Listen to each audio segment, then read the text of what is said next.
অনেকদিন আগে একটা ব্যক্তি ছিল। নদীর ধারে তার একটা ক্ষেত ছিল, খুব সুন্দর একটা ক্ষেত। পরিশ্রম করে সেখানে সে ফসল উৎপাদন করলো। একদিন বন্যা হলো আর সমস্ত ফসল বয়ে নিয়ে গেল। প্রতি বছর বন্যা হতো আর বারবার ওর ফসল বয়ে নিয়ে যেত। সে ব্যক্তি খুব দুঃখী হয়ে পড়ল। সে ভাবল, কেন বারবার আমার সাথে এরকম হয়? তখন একজন ওকে বোঝালো যে প্রতি বছর যখন এই বন্যা আসে তখন সে তোমার ক্ষেত উর্বর মৃত্তিকা দ্বারা পুষ্ট করে তোলে। তখন সেই ব্যক্তি বুঝতে পারল যে প্রকৃতি ওকে কত বড় একটা উপহার দিয়েছে। প্রতি বছর বন্যা শেষ হওয়ার পরে সে ফসল উৎপাদন করত এবং তাতে 10 গুণ বেশি ফসল হতো। এই সংসারে যতক্ষণ না বৃষ্টির ফোঁটা মাটিতে পড়ছে, ফসল কিভাবে উৎপন্ন হবে? যতক্ষণ না এই সোনা তীব্র আগুনে উত্তপ্ত হচ্ছে, ততক্ষণ সে কুন্দন কি করে হয়ে উঠবে? সেইভাবেই যতক্ষণ না আপনি সমস্যার সম্মুখীন হচ্ছেন, জীবনে সামনে এগোবেন কিভাবে? তাই বিপদ হোক বা সমস্যা, তার সম্মুখীন হন, আর তাও ইতিবাচক মনোভাব নিয়ে। দেখবেন অবশেষে আপনি বিকাশের পথে অগ্রসর হয়েছেন। আসুন আমার সাথে ভালোবেসে বলুন, রাধা রাধা। এটা কোনো এক সময়ের কথা। একটি শেয়াল ভুলবশত একটি নগরীতে প্রবেশ করে এবং সে সেখানে হঠাৎ ধোপাদের পাড়ায় প্রবেশ করে। নীল রং গোলা জলে পড়ে যায়। কোনো ক্রমে পালিয়ে পালিয়ে আবার সে বনে ফিরে আসে। অন্য সব প্রাণীরা ওকে দেখে আর ভয়ভীত হয়ে পড়ে। তখন সেই শেয়াল ফোন দিয়ে এটে সবাইকে বলল যে, আমি হলাম দেবদূত আর তোমাদের সকলকে রক্ষা করতে এসেছি। সবাই ওর কথা মেনেও নিল। প্রত্যেক দিন ওকে ধনধান্য খাবার এইসব প্রদান করতে লাগলো। তারপরে এমন একটি রাত এলো যেদিন দূরে কোথাও কিছু শেয়ালের দল তাকে ডাকতে শুরু করলো। আর তখন এই শেয়াল নিজেকে আটকেই রাখতে পারল না। সেও ঠিক শেয়ালের মতোই ডাকতে শুরু করলো। সকলে সেটা শুনতেও পেলেন এবং সকলে এটা বুঝতেও পেরে গেলেন যে এ হলো একটা ভণ্ড। সেই জন্য জীবনে কখনো ছলনা করবেন না। তাকে আপনি যতই লুকোনোর চেষ্টা করুন না কেন, সেটা অবশ্যই একদিন সামনে চলে আসবে। আর তার থেকেও বড় শিক্ষা হলো এটা যে কারোর জীবনে সম্পত্তি, ধন ধান্য এসব চলে আসাতে তার বুদ্ধির বৃদ্ধি ঘটে না, তার ব্যবহার শুভ হয় না। এটা তখন হয় যখন সেই ব্যক্তি সেটা নিজে পেতে চায়, তার জন্য ভাবনা চিন্তা করে, কর্ম করতে থাকে।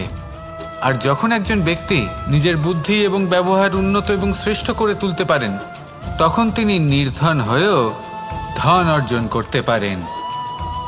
ঠিক পদ্মফুলের মতো।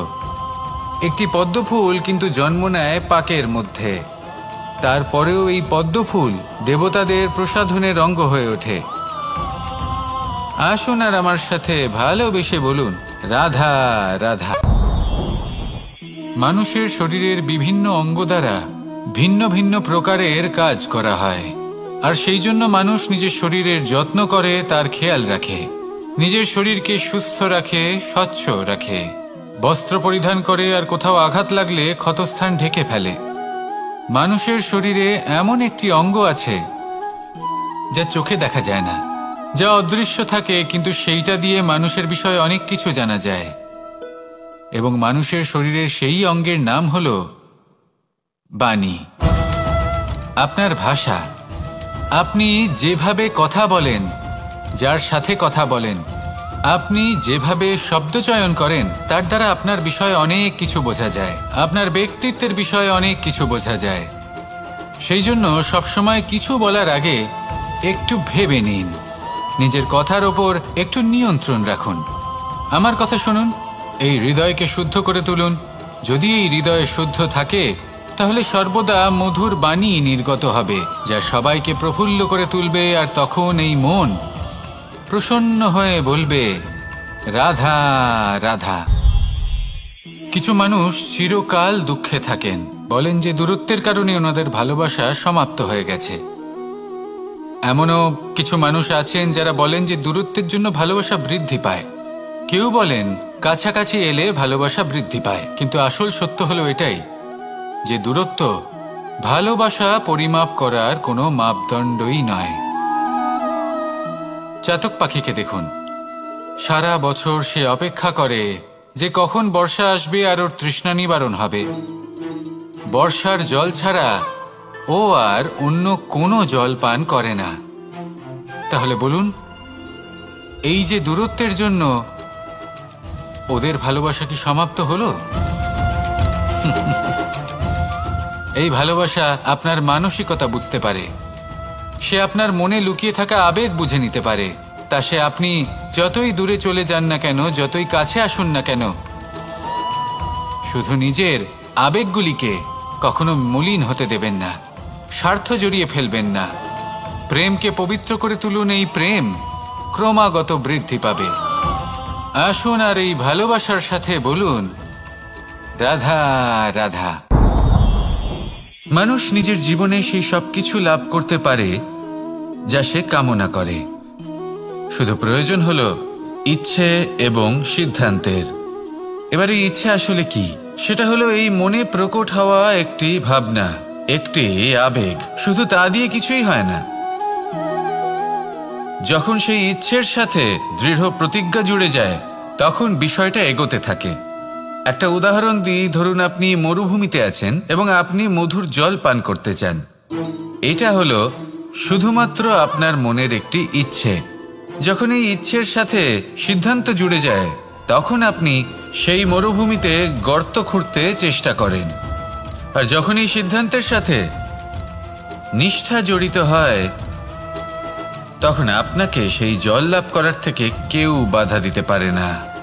ইতিহাস এটার সাক্ষী, যিনি নিশ্চিত করেছেন তিনি সেই সব কিছু লাভ করেছেন যা তিনি লাভ করতে চেয়েছেন। সেই জন্য ইচ্ছে থাকা খুব দরকার, কিন্তু তাকে সিদ্ধান্তের সাথে জুড়ে নিন, সিদ্ধান্তকে নিশ্চিত করে ফেলুন, সব কিছু লাভ করবেন। আর তখন এই মন প্রসন্ন হয়ে বলবে, রাধা রাধা। এই সংসারে কোনো বস্তু হোক বা ব্যক্তি হোক, তার একার গুরুত্ব কিন্তু খুব বেশি নয়। একটা উদাহরণ হিসেবে বৃষ্টির ফোঁটাকে ভেবে দেখুন। যদি একটি বৃষ্টির ফোঁটা হয় তাহলে তার খুব বেশি গুরুত্ব থাকে না, কিন্তু যখন সহস্র বৃষ্টির ফোঁটা মেঘের মধ্যে দিয়ে ঝরে পড়ে, তখন সেটা বর্ষার রূপ ধারণ করে। সেই বর্ষা যা এই প্রকৃতিকে শান্ত করে। সেইভাবেই পাথরের ছোট টুকরো, তার খুব বেশি গুরুত্ব থাকে না, কিন্তু যখন অসংখ্য পাথরের টুকরো একত্রিত হয় তখন তা পর্বতের আকার ধারণ করে। সেইভাবেই কিছু মানুষ যখন একত্রিত হন তখন তৈরি হয় পরিবার, কিছু পরিবার যখন একত্রিত হয় তখন তৈরি হয় সমাজ, যখন অনেক সংখ্যক সমাজ একত্রিত হয় তখন তৈরি হয় রাজ্য। এবার এই রাজ্যের সব থেকে গুরুত্বপূর্ণ ব্যক্তি হতে পারেন রাজা, কিন্তু তাও সেই রাজা একা কিছু করতে পারেন না। যুদ্ধ লড়ার সময় তারও নিজের সৈন্যদলকে প্রয়োজন পড়ে। কিন্তু এই সংসারে এমন একজন ব্যক্তি আছেন যিনি একাই সব কাজ করতে থাকেন, এবং সেই ব্যক্তি হলেন মা। আমাদের জীবনে একজন পিতার ভূমিকা কিন্তু নিঃসন্দেহে অমূল্য, কিন্তু আমাদের সকলের জীবনে যে ভূমিকা একজন মায়ের তা অন্য কারোর থাকে না। একজন মা একাই সন্তানকে বড় করতে পারেন, সংস্কারী করে তুলতে পারেন, তার জন্য পরিশ্রম করেন। আর এত কিছু কাজ করার পরেও তার কাজের জন্য তিনি প্রশংসা অবশ্য পান না। উল্টে যদি সেই সন্তান অনুচিত পথে চালিত হয়, অনুচিত কর্ম করে, তখন সেই মাকেই অপবাদের পাত্র হয়ে উঠতে হয়। আমাদের জীবনে মায়ের যোগদান কতটা সেটা বুঝুন। আপনাকে বড় করে তোলার জন্য উনি কতটা পরিশ্রম করেছেন সেটা বুঝুন। আজ থেকে, এখন থেকে, এই মুহূর্ত থেকে মাকে সম্মান করতে শিখুন। যখন সময় পাবেন, যখন সুযোগ হবে, তখন তার প্রশংসা করুন, ওনারও ভালো লাগবে। আর মায়ের এই মমতার জন্য, তার এই ভূমিকার জন্য আসুন সবাই মিলে আমরা তাকে প্রণাম করি, আর সকলে মিলে ভালোবেসে বলি, রাধা রাধা। মানুষ নিজের জীবনে অনেক বস্তু, অনেক ব্যক্তিকে অনাদর করে থাকে, ভাবে যে ওর কোনো মূল্যই নেই, এটা তো কোনো কাজেই লাগবে না। এবার ভাবুন যে আপনি কোনো পথে হাঁটছেন আর আপনার পায়ে একটা কাঁটা ফুটে গেল। তখন আপনি যাই করুন না কেন, তলোয়ার দিয়ে আপনি সেই কাঁটা বের করতে পারবেন না। তার জন্য আপনার দরকার পড়বে একটি সূচের। সেই জন্য এই সংসারে যে কেউই ছোট বা বড় হন না, সকলের নিজের মূল্য আছে। দেখুন, যদি কথা বলা হয় জল নিয়ে, জল যদি দূষিত হয় তাহলে তা আমরা গ্রহণ করতে পারবো না, পান করতে পারবো না। কিন্তু যদি হঠাৎ করে কোথাও আগুন লেগে যায়, সবকিছু ভস্ম হতে শুরু করে, তাহলে সেই জল কিন্তু সেই আগুন নিভিয়ে দিতে পারে। এই পুরো খেলাটাই হলো দৃষ্টিভঙ্গির, মানসিকতার। আপনার মানসিকতা যদি শুভ হয় তাহলে সেটাই শুভ সত্য হয়ে আপনার সামনে আসবে। এই সংসারে বস্তু হোক বা ব্যক্তি হোক, তাতে খুঁত ধরা বন্ধ করে দিন আর তার কি কি গুণ রয়েছে সেটা খুঁজে বের করতে শুরু করুন। জীবন সরল হয়ে যাবে এবং এই মন প্রসন্ন হয়ে বলবে, রাধা রাধা। বড়ই অদ্ভুত ব্যাপার। একটি পাথরের প্রতিমা যখন মন্দিরে স্থাপিত হয় তখন তা আমাদের কাছে ভগবান সম হয়ে দাঁড়ায়। কিন্তু যখন একজন জীবিত মানুষ মন্দিরে গিয়ে থাকেন তখন তার শরীর, মন, আত্মা সেই সব পাথর সম হয়ে দাঁড়ায়। কিন্তু এমনটা আমি ঠিক কেন বললাম ভেবে দেখুন। মানুষ এটা চান যে কোনো পরিস্থিতি, যে কোনো স্থানেই তার বিজয় হোক, কিন্তু এখানে এসে সে পরাজিত হয়। এরকম ঠিক কেন হয়? সমস্ত খেলা হলো ভাবনা চিন্তার, বিচারধারার, দৃষ্টিভঙ্গির, উত্তরদায়িত্বের খেলা। পাষাণের এই প্রতিমা, তার একটি উত্তরদায়িত্ব আছে, আশা ধরে রাখার দায়িত্ব। সেই আশা জানিয়ে মানুষ মন্দিরে আসেন। তেমনি মানুষের একটি উত্তরদায়িত্ব আছে যেটা সে ভুলে যায়। আর সেই উত্তরদায়িত্ব হলো এটা, যে মন্দিরে যে ভগবানকে সে প্রসন্ন করতে যাচ্ছে তাকে সে তখনই খুঁজে পাবে যখন পূর্ণরূপে সে সমর্পিত থাকবে। যদি মনে সমর্পণের ভাব না থাকে তাহলে ভগবান কখনো প্রসন্ন হবেন না। নিজের উত্তরদায়িত্ব বোঝার বদলে মানুষ শুধু একটা অনুষ্ঠান পালন করেন। যেমন ফুলের একটা মালা অর্পণ করেন আর সেই কারণেই তিনি পরাজিত হন। আপনি ফুলের মালা অর্পণ করুন, প্রসাদ অর্পণ করুন, কিন্তু মনের মধ্যে পূর্ণ সমর্পণের ভাব থাকা প্রয়োজনীয়। তবেই আপনি মন্দিরে গিয়েও প্রাণবন্ত হয়ে থাকতে পারবেন, তবেই ঈশ্বরকে প্রসন্ন করতে পারবেন। আসুন আমার সাথে ভালোবেসে বলুন, রাধা রাধা। আমাদের মধ্যে বেশিরভাগ মানুষ সেই পরম শক্তিতে, সেই পরমেশ্বরের ওপর আস্থা রাখি, আর সেই জন্য আমরা বারবার মন্দিরে যাই, পুজো অর্চনা করি, নৈবেদ্য অর্পণ করি। কিন্তু অত্যন্ত গুরুত্বপূর্ণ একটা বিষয়ে আমরা ভুলে যাই, আর সেটা হলো যে পাষাণের সেই প্রতিমা যা মন্দিরে স্থাপন করা হয়েছে, তাদের মধ্যে আমরা ঈশ্বরকে খুঁজে পাবো না যতক্ষণ না বাড়িতে বিরাজমান ঈশ্বর অর্থাৎ আমাদের মাতা পিতা, তাদেরকে আমরা সেবা করছি। দেখুন, ঈশ্বর নিশ্চিত রূপে এই সংসার নির্মাণ করেছেন, কিন্তু আপনি সেই সংসারের অংশ তবে থেকে হয়েছেন যেদিন থেকে এই সংসারে আপনি পদার্পণ করেছেন। আর এই উত্তরদায়িত্ব পালন করেছেন কারা? আপনার মাতা পিতা। ঈশ্বর আছেন এই ভাবনা আপনার মধ্যে জাগ্রত হয়েছে আপনার মাতা পিতার মাধ্যমে। সেই জন্য মন্দিরে গিয়ে আপনি যতই প্রসাদ বিতরণ করুন তার কোনোই অর্থ নেই যদি ঘরে বসে থাকা মাতা পিতা অভুক্ত থাকেন। মন্দিরে গিয়ে পরমেশ্বরকে প্রসন্ন করার পূর্বে ঘরে বিরাজমান ঈশ্বর মানে আপনার মাতা পিতা, তাদের সেবা করুন, তাদের প্রসন্ন করুন। ঈশ্বর নিজে থেকেই প্রসন্ন হয়ে যাবেন। আসুন আমার সাথে ভালোবেসে বলুন, রাধা রাধা। প্রেম 2.5 অক্ষর, মাত্র 2.5 অক্ষরের এই শব্দ প্রেম, এর মধ্যে ত্রিলোকের এবং সমগ্র ব্রহ্মাণ্ডের বীজ নিহিত আছে। এমন কি আছে যা এই প্রেম করতে পারে না? যেখানে শক্তি এবং বিদ্যা প্রয়োগ করে আপনি কিছুই করতে পারবেন না, সেটাও প্রেম দ্বারা অর্জন করা সম্ভব। প্রেম চাইলে পাথরেও ফুল ফোটাতে পারে। প্রেম চাইলে ন্যাড়া পাহাড়ের বুক চিরে নদীপথ তৈরি করতে পারে। চাইলে নিরক্ষর ব্যক্তিকে সংসারের শ্রেষ্ঠ জ্ঞানী করে তুলতে পারে। শুধুমাত্র এই প্রেমের জন্য সবার দুষ্টু কানাই ঘনশ্যাম হয়ে উঠেছিল। শুধুমাত্র এই প্রেমের টানেই ত্রিলোকের স্বামী দ্বারকাধীশ নির্ধন সুদামার পদসেবাও করেছিলেন।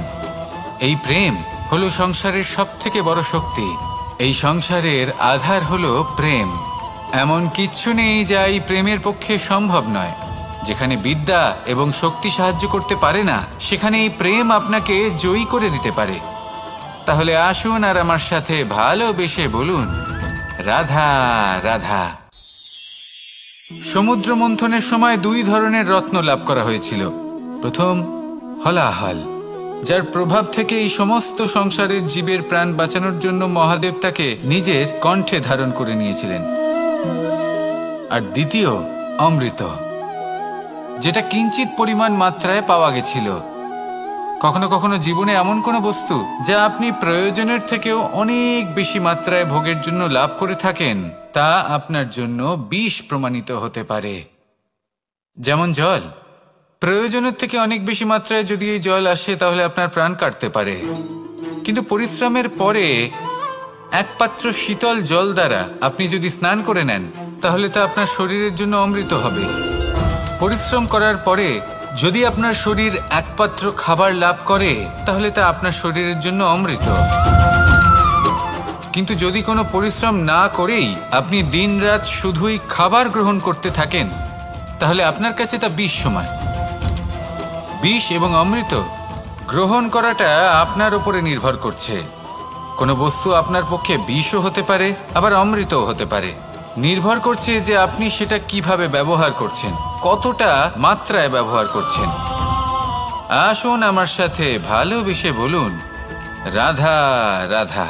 হয়তো আপনার মনে কখনো এই প্রশ্ন আসতে পারে যে ইমারত কেন নির্মাণ করা হয়, কেন উৎসব পালন করা হয়, কেন মানুষ নিজেদের জন্মদিন পালন করেন, কেন দোল, বিজয়া দশমী, রাখি, দীপাবলির মতো উৎসব পালন করা হয়। যদি এগুলো পালন না করা হয় তাতে কি যায় আসে? যদি এই দোল উৎসব পালন না করা হয়, তাহলে কি এই সংসার ভুলে যাবে যে নারায়ণের প্রতি ভক্তির কারণে ভক্ত প্রহ্লাদকে অগ্নি স্পর্শও করতে পারেনি?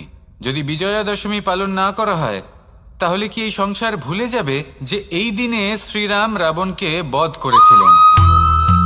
যদি আমরা দীপাবলির এই উৎসব পালন না করি, তাহলে কি এই সংসার এটা ভুলে যাবে যে অযোধ্যাতে অমাবস্যার এমন এক রাত এসেছিল যে রাত্রে অযোধ্যা পূর্ণিমার থেকে বেশি উজ্জ্বল হয়ে উঠেছিল? যদি এই রাখি উৎসব পালন না করা হয়, তাহলে কি এই সংসারের ভাই এবং বোনেরা একে অপরের প্রতি ভালোবাসা কি সেটা ভুলে যাবেন? বিষয়টা ভুলে যাওয়ার নয়, বিষয়টা হলো মনে রাখা। যখন জীবনে আমরা কোনো একটা স্থানে পৌঁছই, উপলব্ধিগুলোর উৎসব পালন করি, যাতে সেই মুহূর্তে আমরা সকলের মধ্যে আনন্দ ছড়াই এবং মানুষ সেই মুহূর্তটা মনে রাখেন। এই স্মৃতিগুলোই মানুষের মধ্যে বিশ্বাসের জন্ম দেয়। এই বিশ্বাস যে আগামী যেদিন আসছে তাতে আরও আনন্দের সম্ভাবনা রয়েছে। ভালোবাসার এই উৎসব, ভালোবাসার এই পার্বণ, এটা মানুষের মনে বিশ্বাসের জন্ম দেয় যে প্রত্যেক যুগে কেউ না কেউ এসেছে এবং পরবর্তীতেও আসবে। তাহলে আসুন আমরা ডুবে যাই আমার লীলার এই প্রেম যাত্রায় এবং ভালোবাসার এমন একটা উৎসব পালন করা যাক যা এই সংসার যুগ যুগ পর্যন্ত মনে রাখবে। তাহলে আসুন আর আমার সাথে ভালোবেসে বলুন, রাধা রাধা। প্রেমের পরিভাষা আসলে কি? ভিন্ন ভিন্ন ধরনের ব্যক্তি, ভিন্ন ভিন্ন ধরনের প্রেমী আলোচক বিভিন্ন ধরনের পরিভাষা প্রদান করেন এই প্রেম নিয়ে। কিন্তু প্রত্যেকের মনেই কখনো কখনো এই প্রশ্ন এসেছে, এই ভালোবাসা আসলে কি? নিজের প্রিয়তমকে জয় করাই কি প্রেম? চার হাত এক হয়ে যাবার নামই কি প্রেম? নিজের আবেগ ব্যক্ত করাই কি ভালোবাসা? না, প্রেমের অর্থ কাউকে লাভ করা নয়, বরং তার মাঝে বিলীন হয়ে যাওয়া। যদি কারোর হাত ধরে থাকি, তাহলে আজীবন তার সাথে পথ চলা হলো প্রেম। প্রেম শুধুমাত্র সেটা নয় যা প্রেমী আর প্রেমিকার কেশদামে মালা বেঁধে দেয়। মাতা পিতার জন্য দিনরাত পরিশ্রম করা, নিজের পরিবারের জন্য দিনরাত পরিশ্রম করা, সেটাও প্রেম। নিজের বন্ধুদের জন্য, আপনজনের জন্য সবকিছু উজাড় করে দেওয়ার নাম হলো ভালোবাসা। নিজের মাতৃভূমির জন্য সাহসের সাথে লড়াই করা এবং আনন্দে নিজের জীবন ত্যাগ করে দেওয়াও কিন্তু প্রেমের নামান্তর।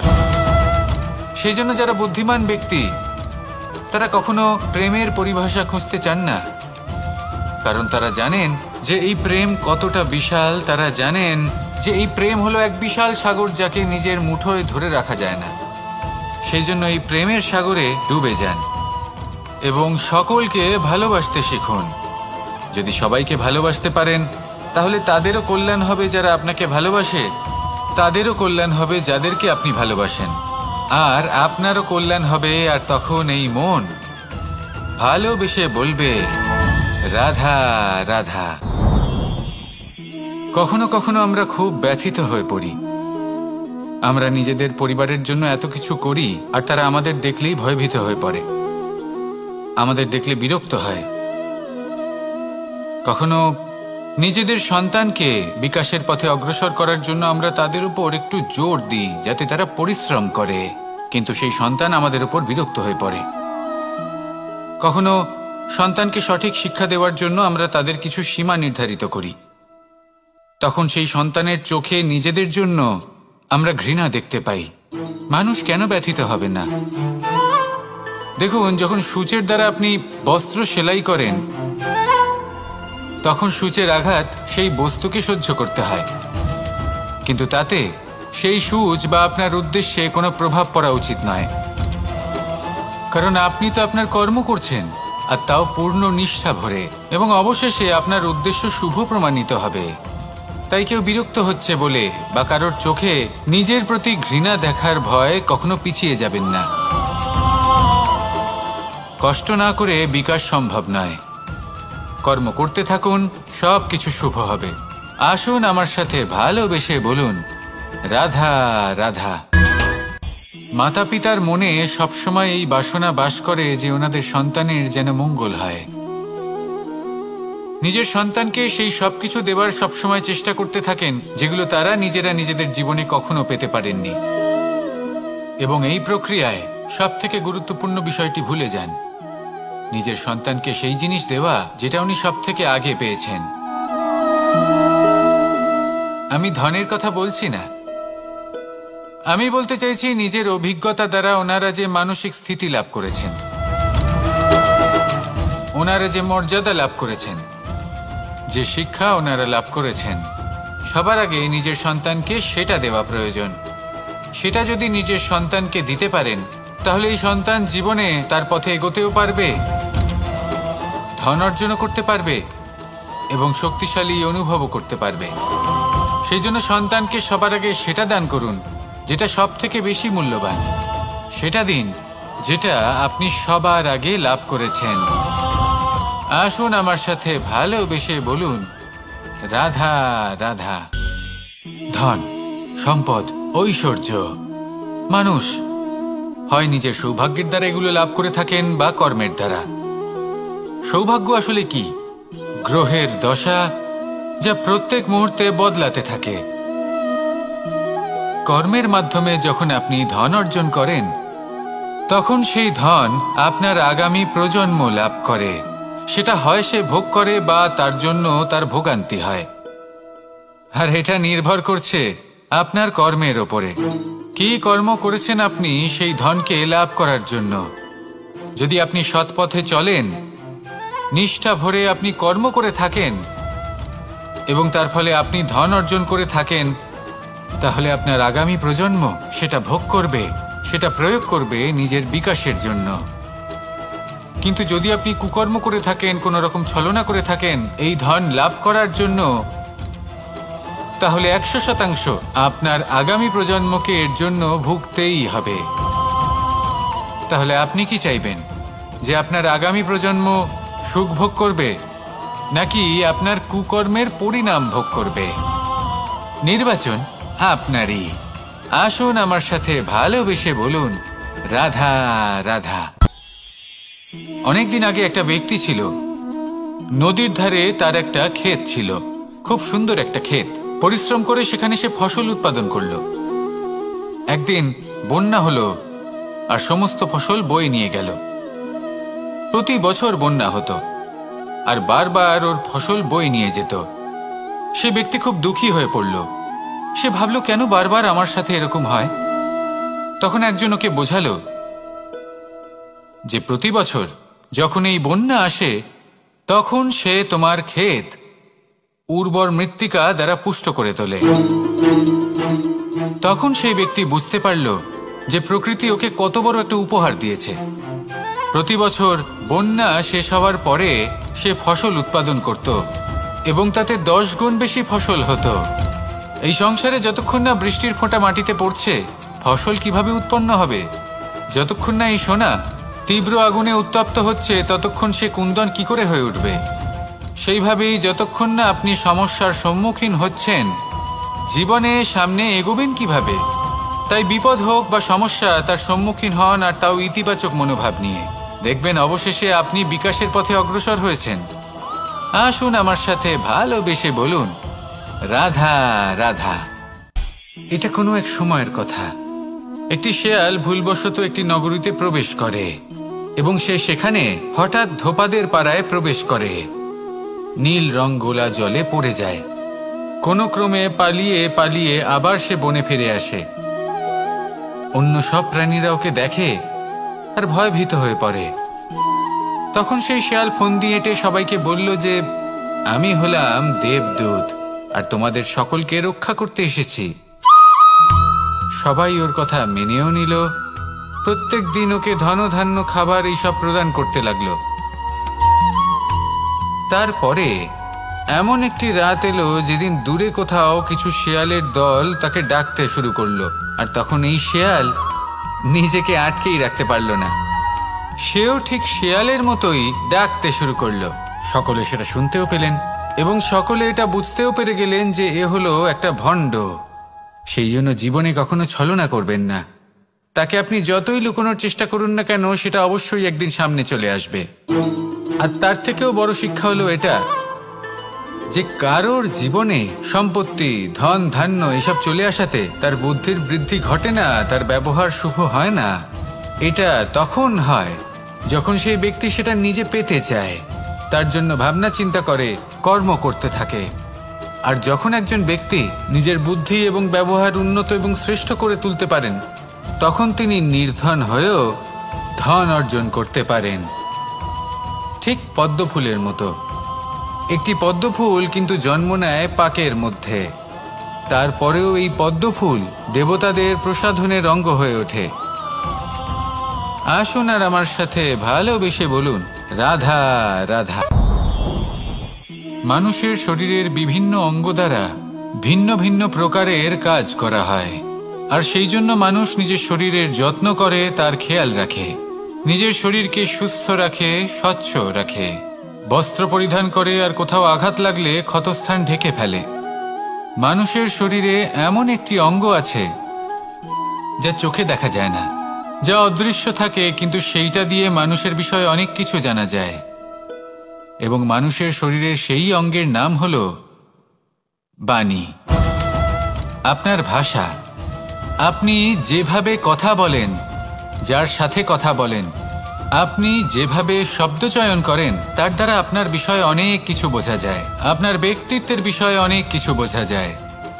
সেই জন্য সবসময় কিছু বলার আগে একটু ভেবে নিন, নিজের কথার ওপর একটু নিয়ন্ত্রণ রাখুন। আমার কথা শুনুন, এই হৃদয়কে শুদ্ধ করে তুলুন।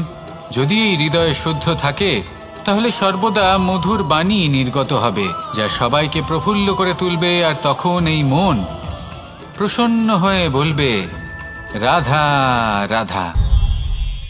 কিছু মানুষ চিরকাল দুঃখে থাকেন, বলেন যে দূরত্বের কারণে ওনাদের ভালোবাসা সমাপ্ত হয়ে গেছে।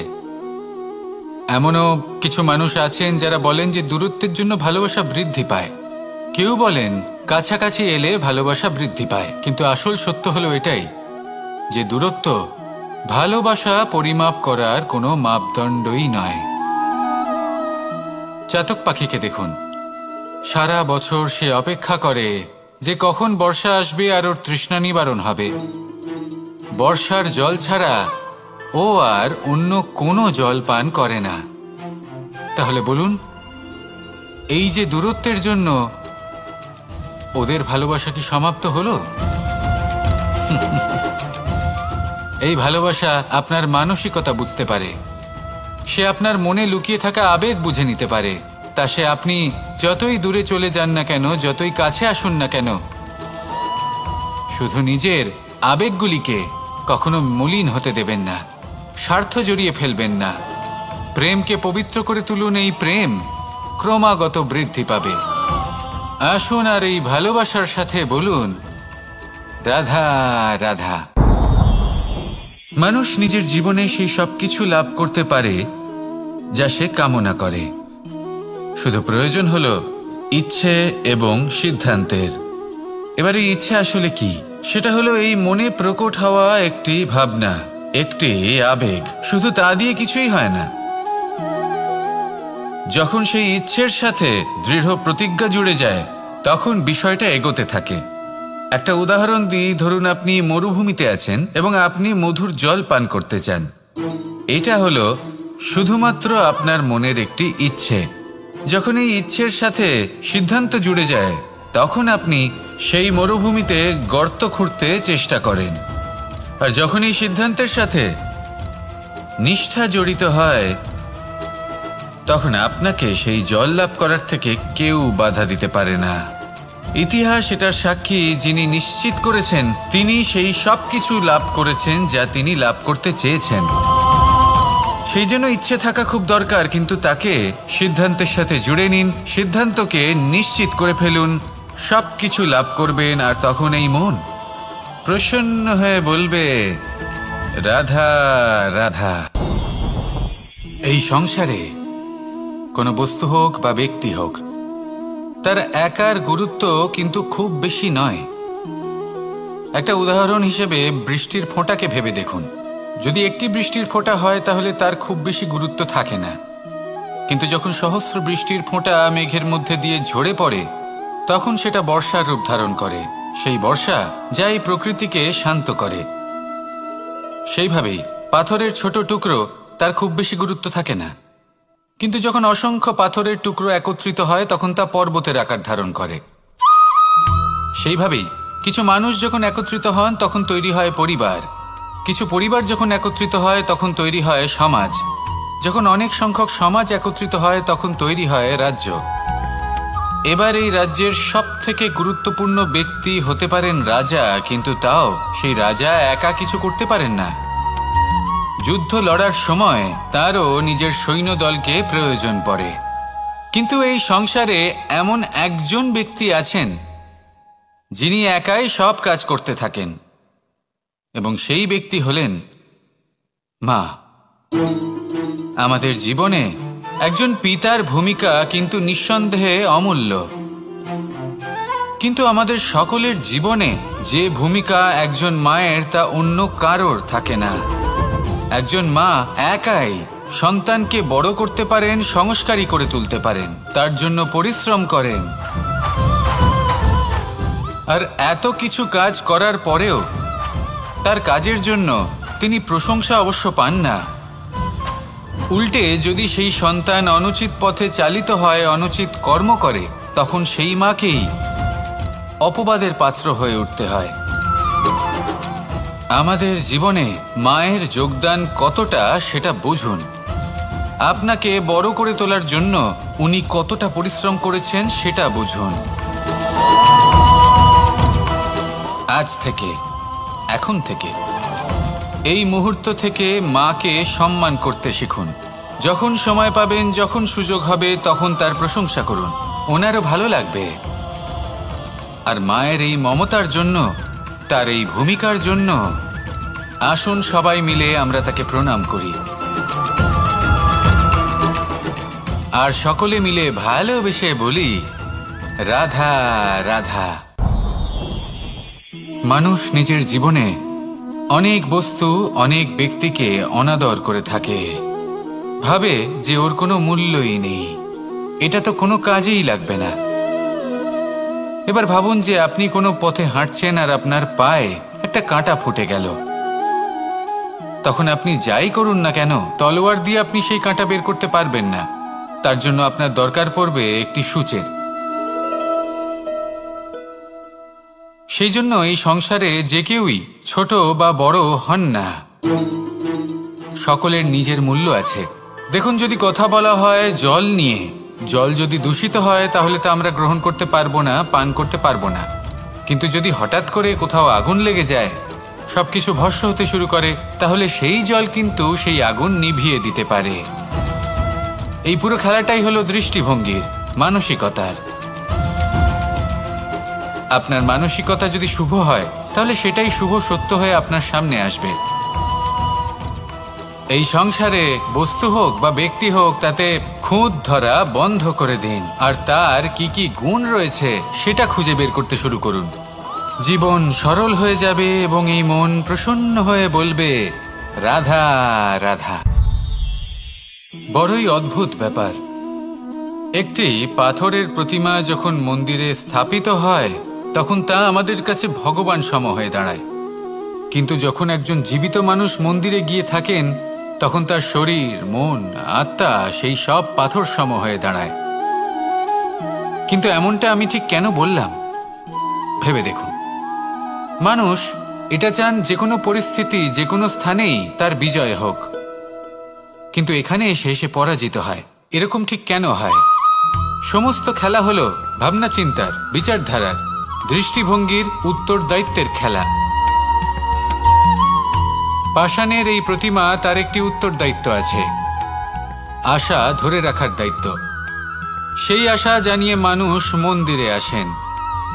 তেমনি মানুষের একটি উত্তরদায়িত্ব আছে যেটা সে ভুলে যায়। আর সেই উত্তরদায়িত্ব হলো এটা, যে মন্দিরে যে ভগবানকে সে প্রসন্ন করতে যাচ্ছে তাকে সে তখনই খুঁজে পাবে যখন পূর্ণরূপে সে সমর্পিত থাকবে। যদি মনে সমর্পণের ভাব না থাকে তাহলে ভগবান কখনো প্রসন্ন হবেন না। নিজের উত্তরদায়িত্ব বোঝার বদলে মানুষ শুধু একটা অনুষ্ঠান পালন করেন। যেমন ফুলের একটা মালা অর্পণ করেন আর সেই কারণেই তিনি পরাজিত হন। আপনি ফুলের মালা অর্পণ করুন, প্রসাদ অর্পণ করুন, কিন্তু মনের মধ্যে পূর্ণ সমর্পণের ভাব থাকা প্রয়োজনীয়। তবেই আপনি মন্দিরে গিয়েও প্রাণবন্ত হয়ে থাকতে পারবেন, তবেই ঈশ্বরকে প্রসন্ন করতে পারবেন। আসুন আমার সাথে ভালোবেসে বলুন, রাধা রাধা। আমাদের মধ্যে বেশিরভাগ মানুষ সেই পরম শক্তিতে, সেই পরমেশ্বরের ওপর আস্থা রাখি, আর সেই জন্য আমরা বারবার মন্দিরে যাই, পুজো অর্চনা করি, নৈবেদ্য অর্পণ করি। কিন্তু অত্যন্ত গুরুত্বপূর্ণ একটা বিষয়ে আমরা ভুলে যাই, আর সেটা হলো যে পাষাণের সেই প্রতিমা যা মন্দিরে স্থাপন করা হয়েছে, তাদের মধ্যে আমরা ঈশ্বরকে খুঁজে পাবো না যতক্ষণ না বাড়িতে বিরাজমান ঈশ্বর অর্থাৎ আমাদের মাতা পিতা, তাদেরকে আমরা সেবা করছি। দেখুন, ঈশ্বর নিশ্চিত রূপে এই সংসার নির্মাণ করেছেন, কিন্তু আপনি সেই সংসারের অংশ তবে থেকে হয়েছেন যেদিন থেকে এই সংসারে আপনি পদার্পণ করেছেন। আর এই উত্তরদায়িত্ব পালন করেছেন কারা? আপনার মাতা পিতা। ঈশ্বর আছেন এই ভাবনা আপনার মধ্যে জাগ্রত হয়েছে আপনার মাতা পিতার মাধ্যমে। সেই জন্য মন্দিরে গিয়ে আপনি যতই প্রসাদ বিতরণ করুন তার কোনোই অর্থ নেই যদি ঘরে বসে থাকা মাতা পিতা অভুক্ত থাকেন। মন্দিরে গিয়ে পরমেশ্বরকে প্রসন্ন করার পূর্বে ঘরে বিরাজমান ঈশ্বর মানে আপনার মাতা পিতা, তাদের সেবা করুন, তাদের প্রসন্ন করুন। ঈশ্বর নিজে থেকেই প্রসন্ন হয়ে যাবেন। আসুন আমার সাথে ভালোবেসে বলুন, রাধা রাধা। প্রেম আড়াই অক্ষর, মাত্র আড়াই অক্ষরের এই শব্দ প্রেম, এর মধ্যে ত্রিলোকের এবং সমগ্র ব্রহ্মাণ্ডের বীজ নিহিত আছে। এমন কি আছে যা এই প্রেম করতে পারে না? যেখানে শক্তি এবং বিদ্যা প্রয়োগ করে আপনি কিছুই করতে পারবেন না, সেটাও প্রেম দ্বারা অর্জন করা সম্ভব। প্রেম চাইলে পাথরেও ফুল ফোটাতে পারে। প্রেম চাইলে ন্যাড়া পাহাড়ের বুক চিরে নদীপথ তৈরি করতে পারে। চাইলে নিরক্ষর ব্যক্তিকে সংসারের শ্রেষ্ঠ জ্ঞানী করে তুলতে পারে। শুধুমাত্র এই প্রেমের জন্য সবার দুষ্টু কানাই ঘনশ্যাম হয়ে উঠেছিল। শুধুমাত্র এই প্রেমের টানেই ত্রিলোকের স্বামী দ্বারকাধীশ নির্ধন সুদামার পদসেবাও করেছিলেন। এই প্রেম হলো সংসারের সবথেকে বড় শক্তি। এই সংসারের আধার হলো প্রেম। এমন কিচ্ছু নেই যা এই প্রেমের পক্ষে সম্ভব নয়। যেখানে বিদ্যা এবং শক্তি সাহায্য করতে পারে না, সেখানে এই প্রেম আপনাকে জয়ী করে দিতে পারে। তাহলে আসুন আর আমার সাথে ভালোবেসে বলুন, রাধা রাধা।